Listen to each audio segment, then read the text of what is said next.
Évangile de Jésus-Christ, selon saint Jean. Il y eut un homme envoyé par Dieu. Son nom était Jean. Il est venu comme témoin pour rendre témoignage à la lumière, afin que tous croient par lui. Cet homme n'était pas la lumière, mais il était là pour rendre témoignage à la lumière. Voici le témoignage de Jean, quand les Juifs lui envoyèrent de Jérusalem des prêtres et des Lévites pour lui demander « Qui es-tu » Il ne refusa pas de répondre.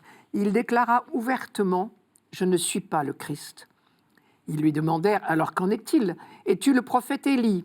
Il répondit « Je ne le suis pas ». « Es-tu le prophète annoncé ?» Il répondit « Non ». Alors il lui dit « Qui es-tu ? Il faut que nous donnions une réponse à ceux qui nous ont envoyés. Que dis-tu sur toi-même » Il répondit « Je suis la voix de celui qui crie dans le désert, redressez le chemin du Seigneur, comme a dit le prophète Isaïe. » Or, ils avaient été envoyés de la part des pharisiens. Ils lui posèrent encore cette question. « Pourquoi donc baptises-tu, si tu n'es ni le Christ, ni Élie, ni le prophète ?»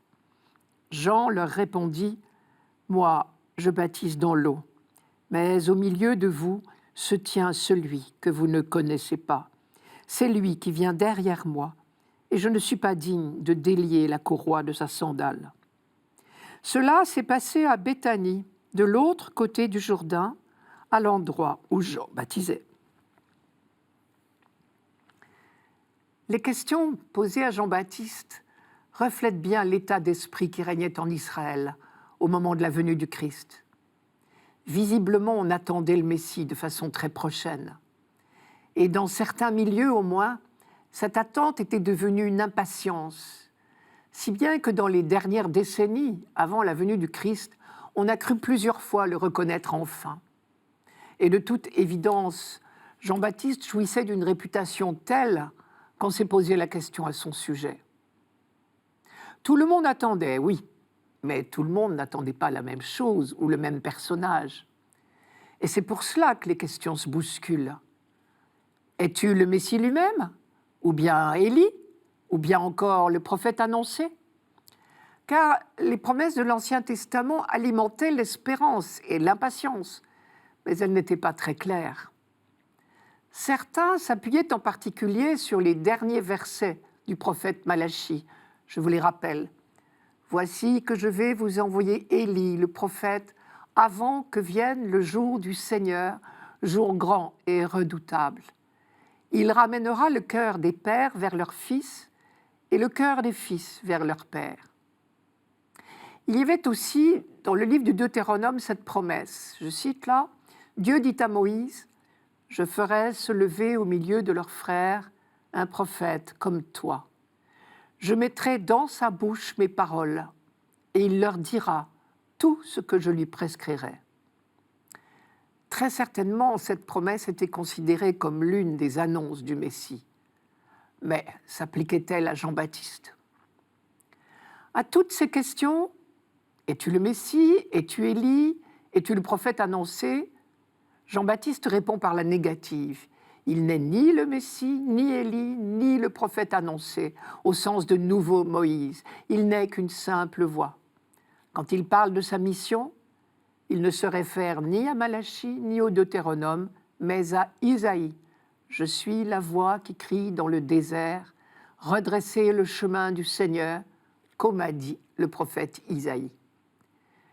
Chez Isaïe, quand elle a été prononcée, c'était une annonce de la libération prochaine du peuple qui était en exil à Babylone. Le Seigneur allait venir lui-même prendre la tête de son peuple et le ramener sur la terre d'Israël. Mais par la suite, ce texte avait été relu comme une annonce de la venue du Messie.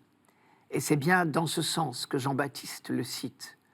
Le Messie est proche, lui-même Jean est seulement la voix qui l'annonce. Derrière les négations de Jean-Baptiste se profile donc l'affirmation essentielle. Le Messie est proche, même si vous ne l'avez pas encore reconnu. Au milieu de vous se tient celui que vous ne connaissez pas. Lui-même, Jean-Baptiste, semble ne pas le connaître encore. Il le dira explicitement quelques versets plus loin. C'est seulement lorsque Jésus s'est présenté à lui, pour lui demander le baptême, que Jean-Baptiste en a eu la certitude, il a compris qu'il était le Messie. Je vous rappelle ce passage dans le même évangile de Jean. Je cite, « Je ne le connaissais pas, mais celui qui m'a envoyé baptiser dans l'eau m'a dit, « Celui sur qui tu verras l'Esprit descendre et demeurer, celui-là baptise dans l'Esprit Saint. » Ce qui veut dire que Jean-Baptiste a connu ce que nous appelons quelquefois la nuit de la foi. Il a commencé à annoncer la présence de Jésus au milieu des hommes avant même de l'avoir reconnu. À cela, on reconnaît le vrai prophète. Premièrement, il poursuit sa mission même dans la nuit. Car ce qui compte avant tout, c'est que les hommes croient. Il est venu comme témoin, dit Jean, pour rendre témoignage à la lumière, afin que tous croient par lui. Deuxièmement, il ne nous attire pas vers lui, il nous tourne vers celui qui l'annonce. Jean-Baptiste remet bien les choses en place. C'est vers lui que les foules viennent, mais aussitôt, il les dirige vers le Christ. Il ne se présente pas en porteur de la vérité, mais il tourne les cœurs vers la vérité. Un peu plus loin, dans ce même évangile de Saint Jean, c'est Jésus lui-même qui dira « Jean-Baptiste était la lampe qui brûle et qui brille », c'est au chapitre 5. Jean-Baptiste est la lampe, il n'est pas la lumière elle-même. Zacharie, son père, ne s'était pas trompé quand il chantait « Toi aussi, petit enfant, tu seras appelé prophète du Très-Haut, tu marcheras devant à la face du Seigneur et tu prépareras ses chemins. »